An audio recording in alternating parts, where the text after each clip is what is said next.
Hello everyone. आज हम पढ़ेंगे प्रेजेंट कंटिन्यूअस टेंस। कल हमने पढ़ा था प्रेजेंट सिंपल टेंस, जो हमारी वर्तमान आदत को बताता है। यानी प्रेजेंट सिंपल टेंस हम काम में लेते हैं हमारी वर्तमान आदत का। उस समय वो काम हो रहा है, जरूरी नहीं है, और वो हमें आदत बताता है। प्रेजेंट कंटिन्यूअस टेंस, इसको हम प्रोग्रेसिव टेंस भी कहते हैं। इस समय ये बताता है हमें काम का होना, यानी जिस समय हम बात कर रहे हैं उस समय वो काम हो रहा है। ये हमें कब हो रहा है वो नहीं बताएगा, यानी हमें काम की शुरुआत नहीं बताता है, ना ही काम का अंत बताता है। यानी ये प्रेजेंट कंटिन्यूअस टेंस हमें बताता है कि काम की शुरुआत हुई है, निकट भूतकाल में काम शुरू हो चुका है और निकट भविष्य तक चलेगा। ये सभी कार्य जो कि शुरू हो चुके हैं और भविष्य तक चलेंगे, वो प्रेजेंट कंटिन्यूअस टेंस में आते हैं। हिंदी में इसकी पहचान होती है वाक्य के अंत में रहा है, रही है, रहे हैं। और इंग्लिश में इसका स्ट्रक्चर होता है subject is am are, verb के साथ में आईएनजी फॉर्म और ऑब्जेक्ट। नेगेटिव बनाने के लिए is am are not plus verb की ING form, object interrogative, is am are subject, verb की ING form, object question mark. The present continuous tense is also called present progressive. Present continuous tense को हम कहते हैं progressive tense भी। It is used to show that an ongoing action is happening now. ये हमें बताता है कि कोई भी कार्य अभी घटित हो रहा है। एडवर्बियल्स इसके now, at this time, at present, at moment, at this time, at present,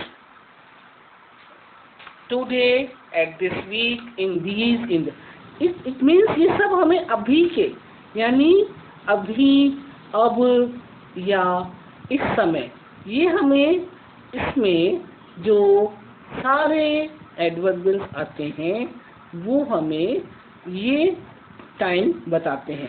एक तो अभी का, एक अब का या इस समय का।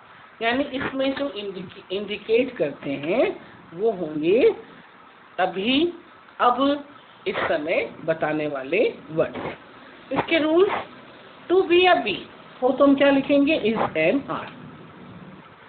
और अब दूसरा इसका जो नियम है वो क्या है कि कुछ ऐसी वर्ड्स होती हैं जिनके साथ कंटिन्यूअस फॉर्म नहीं लगती हैं। यानी हमने यहाँ बताया कि यदि ये एडवर्बियल हो, यानी ये सारे एडवर्बियल हो हमारे पास में, तो वर्ब आए तो हम क्या लिखेंगे, वर्ब के साथ में आईएनजी फॉर्म लिखेंगे। लेकिन कुछ वर्ब ऐसी होती हैं जिनके साथ में आईएनजी फॉर्म नहीं लगता है। जैसे there are some verbs which are not used in continuous form, यानी जिनको हम कंटिन्यूअस फॉर्म में यूज नहीं करते हैं। With these verbs I N G is not used. इन वर्ब के साथ में आईएनजी नहीं लगता है। These verbs are written in verb first form if they come with continuous tense. ये यदि प्रेजेंट कंटिन्यूअस टेंस के साथ आती हैं तो ये हमेशा वर्ब की फर्स्ट फॉर्म में लिखी जाएंगे। दो दे गिव हिंदी मीनिंग रहा है, रही है, रहे हैं। हालांकि हिंदी में क्या आएगा उनका अर्थ, रहा है, रही है, रहे हैं। यानी कि ये वर्ब, कुछ ऐसी वर्ब होती हैं जिनके साथ आईएनजी नहीं लगता है और उनको हम लिखते हैं वर्ब की फर्स्ट फॉर्म में।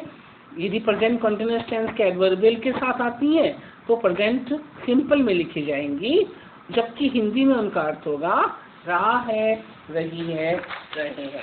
हिंदी में उनका अर्थ, इसलिए वर्ब कौन सी है, ये वर्ब है सी, हियर, स्मेल। स्मेल में भी क्या, टू गिव। यदि स्मेल दे रहा हो तो आईएनजी नहीं लगेगा, और टू टेक यदि लेना हो तो लगेगा।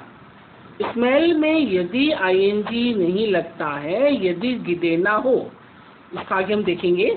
Notice, recognize, appear, look, seem, wish, want, desire, love, hate, feel, like, hope, refuse, prefer, suppose, forget, remember, believe, think, agree, consider, trust, know, understand, imagine, mean, mind, own, possess, belong to, contain, consist of and keep। ये हमें ध्यान रखने की चीजें, इनको हमें रख लेना चाहिए। कम्पिटिटिव एग्जाम में ये बहुत आते हैं क्योंकि इनके साथ कभी भी आईएनजी फॉर्म नहीं लगती है। हाँ, जैसे he want to go home at this time। अब देखिए at this time है तो हमें क्या लिखना चाहिए? वैसे तो he is wanting to go, हमें लिखना चाहिए is wanting to go, because इसमें हमारा एडवर्बियल क्या आ रहा है? at this time। तो wanting to go, बट ये हमारा wanting to go गलत है। हमारा सेंटेंस क्या बनेगा? wants to go। एक चीज और ध्यान रखनी है, हमें is MR भी नहीं लगाना है, हमें is MR भी नहीं लगाना है, हमें केवल क्या लिखनी है? वर्ब की फर्स्ट फॉर्म लिखनी है, और एस और ई एस उसके साथ आ रहा है तो हमें लिखना है now I remember all of you. अब देखिए नाउ के हिसाब से लिखना है तो हमने क्या लिखा? Am remembering, am remembering. तो ये हमारा गलत है, ये हमारा गलत है। इसकी जगह क्या आना चाहिए? रिमेम्बर। तो देखिए कुछ ऐसी ये जो वर्ब हैं, यदि ये प्रेजेंट इन कंटिन्यूअस टेंस के साथ आती हैं तो इनको हम वर्ब की फर्स्ट फॉर्म में लिखते हैं। क्लियर? जैसे now he hope to get good job. तो क्या हो जाएगा? He is hoping. यदि हम नाउ के हिसाब से करें तो इज होपिंग होगा, बट ये हमारा इज होपिंग गलत है। क्या आ जाएगा? Hopes. He hopes to get good job. ये हमें ध्यान देने का है कि यदि हमारे को ये वर्ब मिलती हैं तो इन सभी वर्ब को हम फर्स्ट फॉर्म में लिखेंगे, चाहे वो प्रेजेंट कंटिन्यूअस टेंस के साथ आए।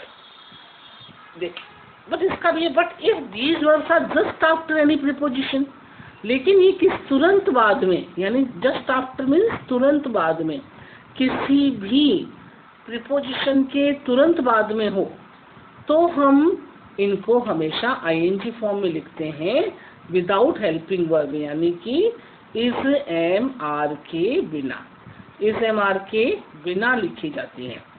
यानी यदि ये वर्ब किसी भी प्रीपोजिशन के तुरंत बाद में आए, खाली टू को छोड़ के, कोई सा भी प्रीपोजिशन हो, इन हो, ऑन हो, एट है, बाय है, फॉर, बिफोर, आफ्टर, कोई सा भी प्रीपोजिशन हो, विद, विदाउट, कोई सा भी प्रीपोजिशन हो, उसके तुरंत बाद में आ रही है तो हमें क्या लिखना होगा?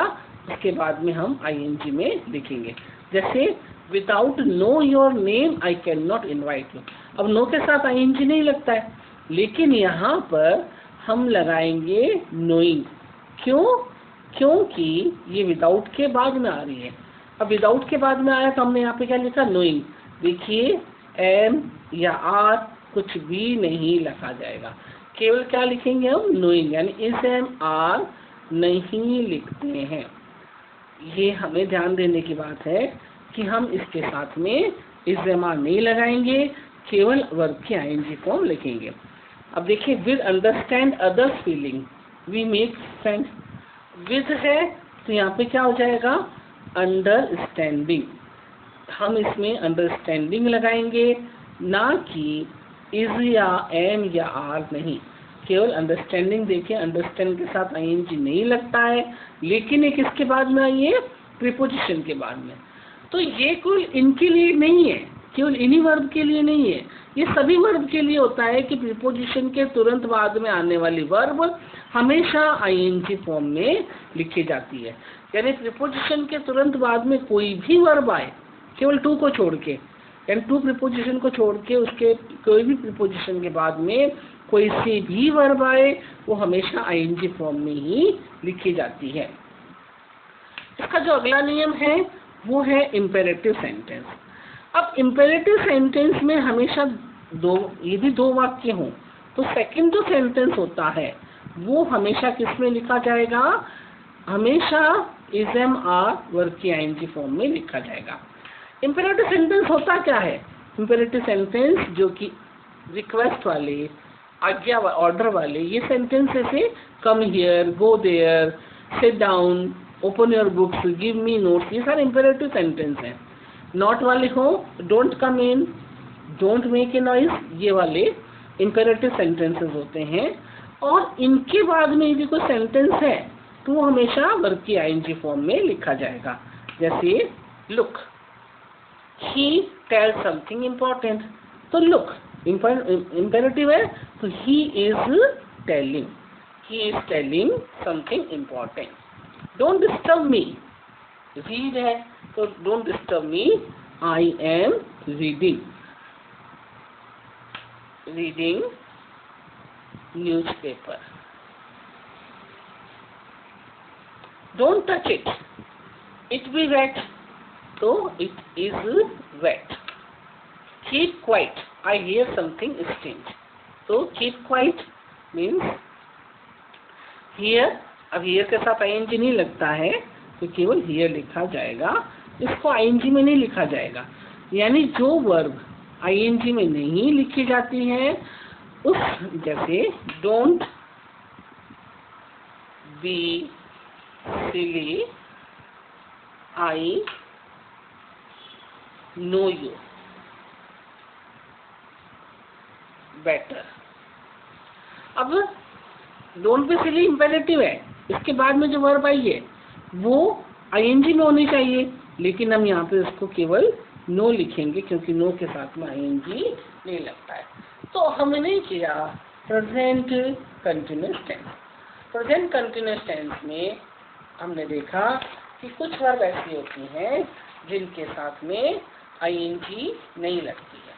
यानी पहले तो हम देखिए प्रेजेंट कंटिन्यूअस टेंस था क्या, वो हमें बता रहा है कार्य का होना, कार्य का होना बता रहा है, लेकिन कार्य का समय नहीं बता रहा, कार्य का होना बता रहा है। कार्य कब शुरू हुआ था वो भी नहीं बता रहा है, कार्य कब खत्म होगा वो भी नहीं बता रहा है, ये हमें बता रहा है कार्य का होना। तो कार्य का होना बताता है प्रेजेंट कंटिन्यूअस टेंस। वाक्य के अंत में रहा है ये लगेगा, इंग्लिश में subject is am are verb की आईएनजी फॉर्म लगेगी, और इसके जो एडवर्बियल्स होते हैं वो होते हैं now, at this moment, at present, today, at this week, in these, in this, ये इसके सारे एडवर्बियल्स होते हैं। और इसके रूल्स में टू या टू बी हो इज एम आर लगाते हैं, और यदि कुछ वर्ब ऐसी होती है जिनके साथ आईएनजी नहीं लगता है तो उनको हम वर्ब की फर्स्ट फॉर्म में लिखते हैं, और उनके साथ हम इज एम आर भी नहीं लगाते हैं, हम उनको केवल वर्ब की फर्स्ट फॉर्म में लिखेंगे। लेकिन यही वर्ब यदि प्रीपोजिशन के बाद में आ जाती है तो उनके साथ में हम आईएनजी लगाते हैं, लेकिन वो भी इज एम आर के बिना। इम्पेरेटिव सेंटेंस यदि दो वाक्य हो तो दूसरा वाक्य हमेशा किसमें लिखा जाएगा, वो हमेशा वर्ब की आईएनजी फॉर्म के साथ लिखा जाएगा, इज एम आर वर्ब की आईएनजी फॉर्म। लेकिन यदि हमारी वर्ब ऐसी है जिसके साथ आईएनजी नहीं लग रहा है तो उसको हम वैसे ही लिख देंगे। अभी हमने आपसे बताया था कि कुछ वर्ब ऐसी होती है जिनके साथ हिंदी में तो राय रही है निकलता है, तो आप देखिए जैसे हमने बताया था स्मेल, स्मेल में यदि टू गिव हो तो आईएनजी नहीं लगेगा, और टू टेक हो तो लगेगा। जैसे मैं फूल सूंघ रही हूँ, तो इसका हमें क्या बनेगा, इस सेंटेंस का हमारा बनेगा आई एम स्मेलिंग फ्लावर, क्योंकि ये हमारा क्रिया करना है, ये हम एक्शन कर रहे हैं, ठीक है। और यदि गुलाब मीठी खुशबू दे रहा है, तो ये जो मीठी खुशबू देना है ये ऑटोमेटिक है, स्वतः ही ये कार्य हो रहा है, प्राकृतिक रूप से हो रहा है, इसमें आईएनजी नहीं लगेगा। इसमें आईएनजी लगा है, इसमें आईएनजी नहीं लगेगा। क्या होगा, रोज, the rose smells sweet.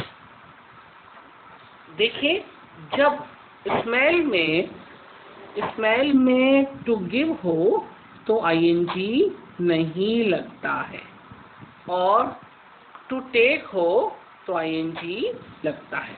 Take में तो आईएनजी लगाते हैं, गिव में आईएनजी नहीं लगाते हैं। जैसे उसे प्यास लग रही है, हिंदी में तो यही है, उसे प्यास लग रही है, तो यहाँ पर क्या हो जाएगा, ही फील्स थर्स्ट। हमने ही इज फीलिंग नहीं लिखा, हमने क्या लिखा, ही फील्स थर्स्ट। मैं आपसे कुछ अच्छे की आशा कर रही हूँ, तो आई, अब यहाँ पे आशा कर रही हूँ, आईएनजी नहीं लगेगा। I hope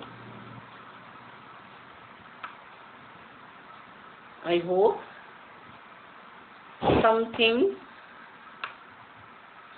good from you. और देखिए, हम आपको याद कर रहे हैं। अब यहाँ पे याद कर रहे हैं, बट आईएनजी नहीं लगेगा। We remember you. ठीक है, यानी इनकी हिंदी तो वही चलेगी, राय रही वाली, लेकिन इनको वर्ब की फर्स्ट फॉर्म में लिखा जाएगा, इनके साथ आईएनजी नहीं लगेगी। Thank you.